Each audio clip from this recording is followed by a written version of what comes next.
歡迎返到屋企，呢套單位呢91平方，做到3房3開間朝南嘅，並且呢可以講呢2個套間嘅。一返到屋企呢有個餐台，另外呢個位置入去呢係一個好長嘅廚房啦，仲配有生活露台嘅。呢個客廳開間呢有3.72米嘅，並且呢主露台都係朝南向㗎。一間房同埋一個開放式嘅洗手間啦，亦都等於係一個套間嚟嘅啦。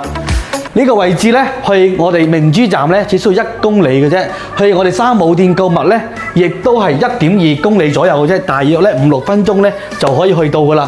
呢個位置主人房嚟嘅，主人房都係睇我哋園林景觀，都係朝南嘅。隔離呢，對面呢就係我哋呢個兒童房啦。兒童房呢個窗呢都係朝南嘅。咁呢個單位呢，就係屬於一個飛機戶型嚟嘅，佢冇走廊位置嘅。咁呢啲呢91平方呢，佢係做到呢比較緊緻嘅，冇浪費空間嘅。如果中意呢啲咁樣嘅戶型嘅話呢，下方評論區留言3個6，我發詳細資料俾你睇睇啦。拜拜。